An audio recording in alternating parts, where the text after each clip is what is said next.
Marketing Your Private Practice is a podcast where you'll learn easy to implement tips and strategies to grow your business without spending all day online.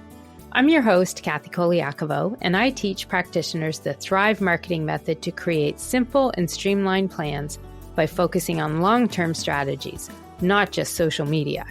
Discover ways to spend less time on your marketing, attract more clients, and build the financial freedom that comes with a thriving practice.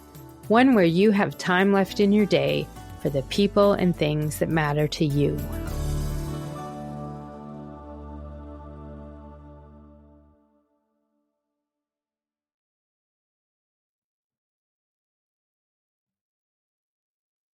Hey there, private practice heroes. Thanks for tuning into the podcast today. I'm your host, Kathy Colaiacovo, and this lesson I'm going to share with you was inspired by an email I got from someone who was trying to decide if we were a fit to work together. Actually, it was 2 emails. The first one asked that question, and the second one came in about 5 minutes after I had replied to them saying, let's book a call and find out. Turns out I did not need a call.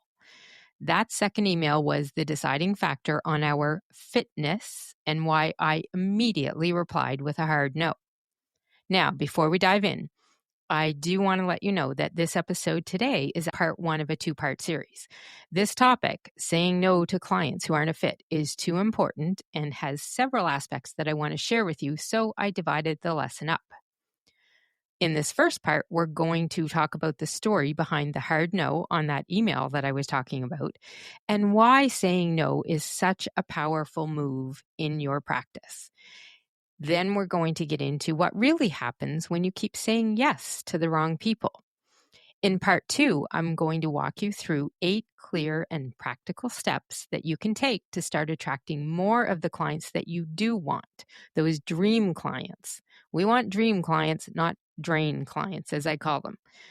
And I will share the exact script that I used in the email reply, so you will have a jumping off point if you ever need it to get started with your own, yeah, no, we're not going to work together email. Let's get into part 1, where we're going to talk about exactly what was said in the email and why I responded so quickly the way that I did. Before we do that, though, let's dive back a little bit into why it is so important as a practice or business owner to understand that it is okay to say no to people, to say no to clients who might not be a fit. It's a lesson I have learned over and over again the past 16 years in business. And if you don't understand that it is okay to say no to some potential clients, I really want you to listen up. If you are looking to grow your practice and book more of those dream clients, you really might need to start saying no to some people who may be the wrong client for you. And I get it. Saying no to potential income is scary for business owners. I was in that same place as well. Saying no to potential clients means you're saying no to revenue. And we're in business to make money and support ourselves. So it is scary to think about turning away a potential paying client. But sometimes it is the best choice. Sometimes it is the only choice, as was the case with me in this particular situation. I honestly couldn't have cared one iota how much money this person could have brought in. It was a hard no. Bye-bye. No way. Saying no to potential clients is hard, especially when they reach out and they want to work with you. And technically, they could probably benefit from what you offer. But deep down, if you know or you feel or you learn that they're not a fit, saying no may be the best answer, as scary as it might be. In this case, for me, it was instantly clear that we were not aligned, and that is why I had that hard no, without even speaking to the person. Not because I couldn't help them, I probably could have, but I also believe in building relationships that are based on respect, integrity, and shared values. And honestly, saying no was the most powerful protective move I could make for both myself and the clients I actually want to serve. So if you are ready to learn why you might need to start saying no to some potential clients, here we go. What I want to do for you in this part 1 of the episode is make sure that you understand why we are saying yes when we really should not be saying yes, We're going to talk about what happens when you take on the wrong clients and how saying no can open the door for more of those dream clients to find you. So when we think about all the clients that we work with, there are a lot of times I know I've reflected on things and I'm thinking, oh, I said yes to that person and I really shouldn't have. I knew it wasn't a great fit. So why do we do that? Because I'm not the only one out there doing it. Well, fear is the number one reason. Fear of losing income, fear of what others might think, even the person you're saying no to, fear of seeming unkind, fear that you're not doing your job, which is to help people, especially for those of you in private practice. The dietitians I work with, the therapists that I work with, you're all healers. And part of your job is to help people in a very different way than I would help somebody with their business. There's a different level there of what we're doing for our clients. And often for those in the health and wellness space, saying no when you know that you probably could help them with their health is even more scarier than me saying no to someone where I could help them with their marketing or with their business and growing their business or their practice. It's a different level. And in both cases, we feel like we should say yes because we know we could help them. Sometimes it's a scarcity mindset that is going on here. The belief that if someone is showing you interest, you better take that interest and say yes, even if your gut is saying something's not right. Listening to your spidey sense can really work in your favor sometimes. And be honest, as practice owners, you are those natural helpers, those healers. So you genuinely want to support people. But you have to remember, as much as you feel you can, you are not meant to help everyone. And sometimes it's not just about who you're saying yes to, it's about who's finding you in the first place. Because if your marketing message is too broad or too unclear, it can actually be attracting the people who aren't a good fit for you, who aren't a good fit for the services that you offer, and in particular, who may not be a good fit for you when it comes to your values and your beliefs and the type of people you want to work with. That is something I help clients a lot with, ensuring that their message is focused on reaching the people that they want to work with so that you're getting the consult requests that are with those dream clients. If you're getting consult requests that feel off and that the person may not be a good fit, it could just be a sign that your marketing and your content and the messages you're putting out there need more focus. So if this sounds familiar and you've been getting those requests from people who are not so ideal, it might be time to look as well at how you're positioning your services and who your message is speaking to. Now, if you do want some help with that, you know that I offer a free marketing review to folks as part of the podcast here. And that's what we could do if you want to book one of those with me. Get some clarity on what messaging you have and how you can change it, optimize it, adjust it so that it's starting to attract more of those right clients, those ideal clients, the people you really want to work with. I will put a link to where you can sign up for that in the show notes. And yes, it really is free. There is no cost to it except about 45 minutes of your time. The thing is here, if you are attracting those not so ideal clients, it is something you want to fix.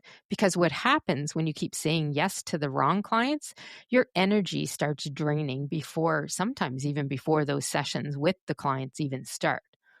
You can feel the tension in your body. You might start resenting your schedule, your practice, your business. You start doubting yourself, not because you're not good at what you do, because the fit is off and you feel like you're not serving that person the best way possible. And you probably aren't if you're not a good fit and your head's not in the right space for it.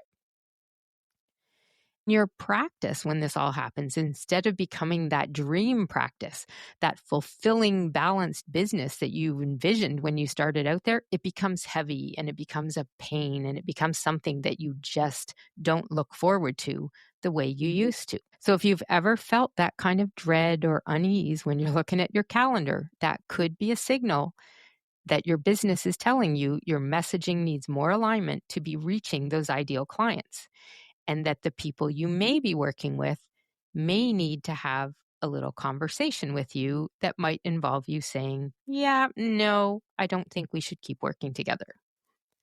Now, in my case recently, I'm going to share with you how I knew in a matter of one sentence that this person was not a fit for me and why I emailed no immediately.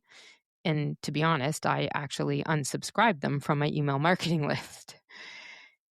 Here's the thing. This person had reached out first to inquire about a consult. They were wondering if we were a fit to work together. It happens. People get these kinds of emails all the time. I know I do, and I hope that you do. If your marketing is going well, you should be. And I had literally just sent them an email with an offer to book a consult when 5 minutes later, another email came into my inbox from them. And this time they were replying to one of my automated nurture emails that they get after downloading my free Streamline Your Marketing Guide. This guide is all about cutting down on your marketing time and shares the only 7 pieces of content you need to attract more clients and save time on marketing. So if this person downloaded it, they are probably a good fit when you think about it. But the email they sent me had 52 words in it. I did count them. And that was all I needed to know that we were indeed not a fit. We didn't have a phone call. We didn't have a consult. It was just those 52 words in the email that made me know there's no way we're working together. And actually, to be honest, it was just 4 words. And the 4 words were, "What's with this shit?" And as soon as I saw that, and what was right after it, the no was already screaming out of my mouth. I actually knew nothing about the person. I had only had these 2 small emails, and those 4 words, along with what came in the email with it, instantly had me know that this person was a definitive no, we will not work together. We are not a fit. And here's the 52 words, because I want to let you know that sometimes these decisions will be made on a feeling. Sometimes they'll come from a consult. Sometimes they'll come from a conversation. In my case, it was just an email. So it said, "Kathy, you seem like a nice person and a Canadian like me. And I was considering working with you, but what's with this shit?" And then they had a screenshot of my email signature with my pronouns by my name, she, her, and the she, her was highlighted in yellow. Then it said, "It's just a personal preference, but if this is where you stand on social compliance, I'm not sure I can proceed. You're welcome to change my mind. Thanks." So take that in. And sorry, I know I normally don't swear on the podcast, but I'm just reading these words. And I read those words and I immediately said to myself, yeah, no, hard no. In that moment, there was absolute certainty that this was an immediate and unwavering no. Not because I couldn't help them professionally. I might have been able to, but we were never going to get there. It was all because that comment was dismissive, disrespectful, and completely misaligned with who I am and what I stand for, not just as a marketing strategist and a business coach, but as a human being. Here's the thing. If you don't know this about me yet, I am a very proud 2S LGBTQIA+ parent. I believe and I know that love and acceptance changes lives. Every person on this earth deserves respect and dignity. We all do better when we create space for belonging and welcome everyone, no matter our differences.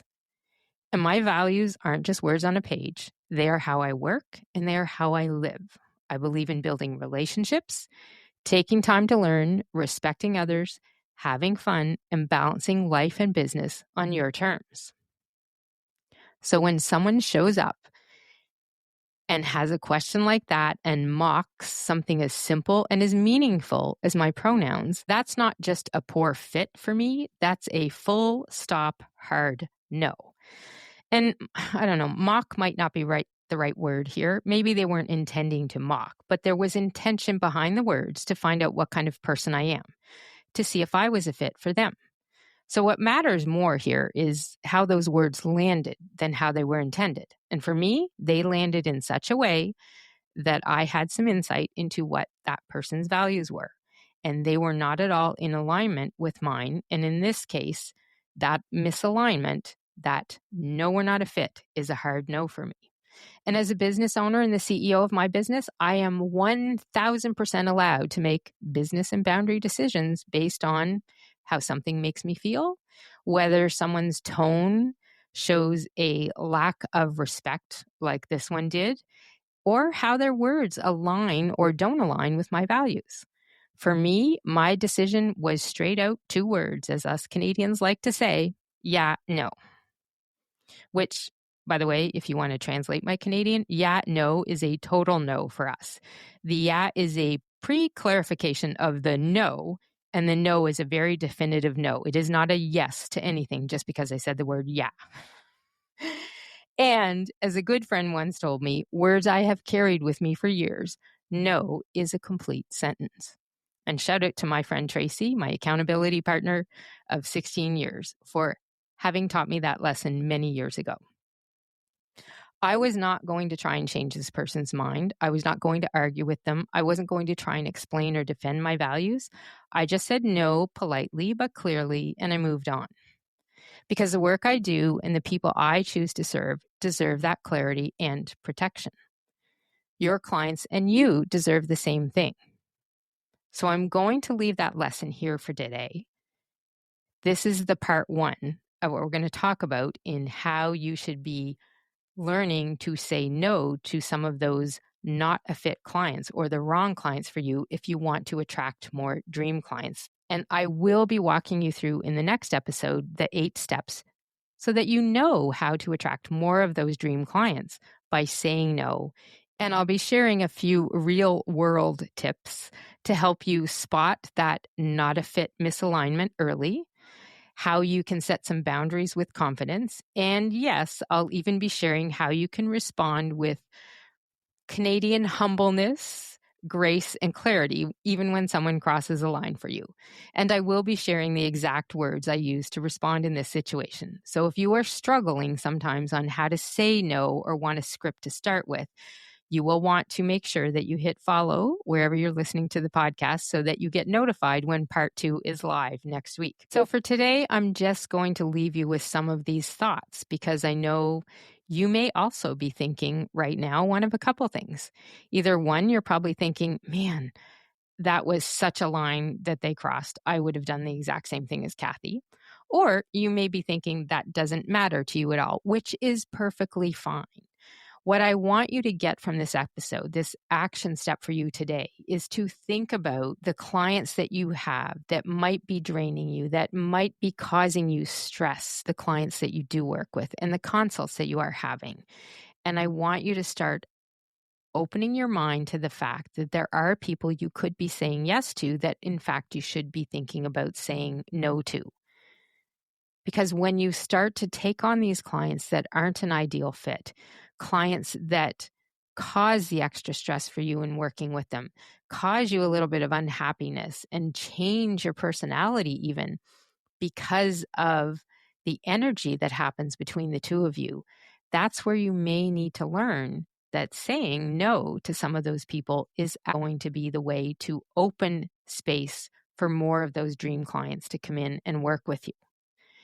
It's all about balance and boundaries when you're a business owner. And it is okay, perfectly okay, for you to say no to people that you don't want to work with them. And you don't always have to give them a reason why.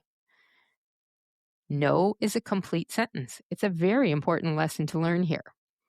I will leave you with that for today. And thank you very much for tuning in. I really appreciate the time you take to listen to my advice. In return, today I have a favor to ask. I'm really trying to make sure that my podcast reaches more people. One of the things that helps with that, same as in social media, where it helps if you have other people liking and sharing your content. Well, in podcasts, what's very helpful is getting more reviews on the podcast. So if you do listen to the podcast, which you are listening to me right now, so at least once you've listened to this podcast here, I would really and truly appreciate if you could go into Apple or Spotify and post a review. Let me know your honest truth about the podcast, if it's helpful for you or not. So if you are able, I would really appreciate it if you could share a couple words for me. Let me know if it's helpful for you or not, and hit that star rating on whatever number you think is relevant and applicable for how I show up here for you and share information that helps you grow a thriving practice. And that's it for today. This is Kathy Colaiacovo saying thanks again. I'm going to sign off here and leave you with this. Remember, to thrive in practice means knowing who you want to work with, and more importantly, having the confidence to say no when it's not a fit. I'll see you in part 2. You can find all of our show notes and resources mentioned at marketingyourprivatepractice.com. Be sure to connect with me on Instagram at pepperitmarketing and say hi. I'd love to hear any feedback you have, and make sure to rate and review the podcast and hit subscribe on your favorite player so you don't miss any future episodes.